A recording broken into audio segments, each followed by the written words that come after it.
मुसलमान भारत की सबसे बड़ी अक़लियत हैं। उनकी कुल आबादी तकरीबन 18 करोड़ है, जबकि हिंदू 80 करोड़ से कुछ ज़्यादा हैं भारत में। दिल्ली और उसके आसपास के मुसलमानों की राय तो नाज़िर इरम ने अपनी किताब में पेश की। बड़े शहरों से बाहर बसने वाले मुसलमान माशरे में अपना क्या मकाम देख रहे हैं, ये जानने के लिए हम बात करेंगे भारत की मारूफ यूनिवर्सिटी जामिया मिल्लिया इस्लामिया में डिपार्टमेंट ऑफ सोशियोलॉजी की हेड डॉक्टर अरविंदर अंसारी से। Doctor Ansari, welcome to View 360। अगर हम एक कंपैरिजन करें कि मोदी हुकूमत आने से पहले और बाद में ओवरऑल भारत के मुसलमानों के हालात किस तरह बदले हैं, तो क्या अहम चेंजेस आपने देखे हैं? देखिए, अगर मैं ये कहूँ कि मोदी जी के आने से पहले और अब में क्या तब्दीली हुई है, मुसलमान जो है वो विक्टिम तो रहा ही है। क्योंकि अगर हम अपने इंडियन सोसाइटी को देखते हैं, कम्युनलिज्म हमारे यहाँ 1980 से एक बहुत अलग फॉर्म में देखा जा रहा है। माइनॉरिटी है और माइनॉरिटी को हमेशा, मुस्लिम माइनॉरिटी को खासतौर पे अपना मुस्लिम नेशनलिज्म को प्रूव करना पड़ता है। ये आज के बताइए। हालात जी जी प्लीज़। आज के हालात में सिचुएशन और बिगड़ गई है, क्योंकि अभी पिछले कुछ सालों में आप देखेंगे जिस तरह से बीफ बैन, लव जिहाद, नेशनलिटी, पैट्रियोटिज्म को लेके जिस तरह की चीज़ें हो रही हैं और बार-बार मुस्लिम बच्चे जो हैं इसका शिकार हो रहे हैं, उनको हमेशा विजिलेंट रहना पड़ता है कि वो अपने आप को ये प्रूव कर सकें कि वो एक अच्छे हिंदुस्तानी नागरिक हैं। क्या तो वजह है, ये उनकी लॉयल्टी क्यों क्वेश्चन होती है और उनकी जानिब जो सख्त रवैया है और जो सस्पेशन, जो तहफ़्फ़ुज़ात हैं, उनकी वजह क्या है?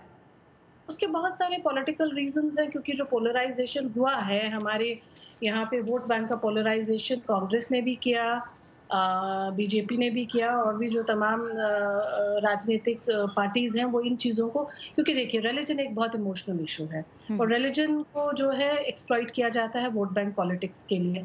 इसमें आइडेंटिटी का क्वेश्चन है, ये लगता है कि, लेकिन खासतौर से पिछले जो 3-4 साल हैं, इसमें जो ये ज़्यादतियाँ हैं ये बहुत ज़्यादा बढ़ रही हैं। बहुत सारे इस तरह के केसेस हुए हैं। अखलाक था, जुनैद थे, ये सारे केसेस। देखिए, अब जुनैद का किस्सा था, रमज़ान में वो जब शॉपिंग करके आ रहा था, तरफ सीट का झगड़ा जिसे कहा जाता है।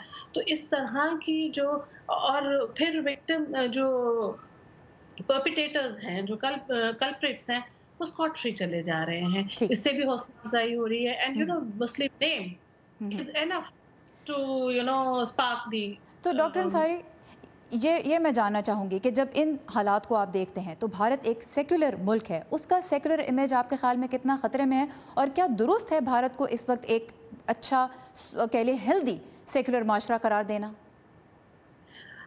देखिए, मेरा अभी भी स्ट्रॉन्ग बिलीफ है भारत की डेमोक्रेसी में। हमारी सोसाइटी में फिशर्स तो क्रिएट हो रहे हैं, उसके बारे में कोई दो राय नहीं है। हमारे सेकुलरिज्म खतरे में है, लेकिन हमारा सेकुलरिज्म खत्म नहीं हुआ है। वहीं पे बहुत सारे लोग हैं जो कि बात करते हैं, दूसरे माशरे के लोग हैं जो माइनॉरिटीज की बात करते हैं, उनके हकूक की बात करते हैं। जब उनके साथ वायलेंस होती है तो उनके साथ खड़े होते हैं। बहुत सारे ऐसे लोग हैं। मिसाल के तौर पे आप देखेंगे, जैसे जेएनयू जैसी यूनिवर्सिटी है, ठीक, वहाँ से ये बिल्कुल, आवाज़ लोग उठती है। लोग खड़े होते हैं। लेकिन ये मुझे बताइए कि जब इस वक्त भारत की 29 में से 19 रियासतों में बीजेपी की हुकूमत है, तो जो वोट डाल रहे हैं उनकी क्या तरजीहात, उनकी क्या प्रेफरेंसेस इससे नज़र आती हैं? वो किस तरह का माशरा देखना चाहते हैं जब वो ऐसी पार्टी को वोट करते हैं? देखिए, जब इलेक्शन होने वाले थे 2014 में, तो लोगों को लगा कि एक चेंज आएगा, क्योंकि हिंदुस्तान में बहुत समय से एक प्रॉपर जो पार्टी थी वो मेजॉरिटी में नहीं थी।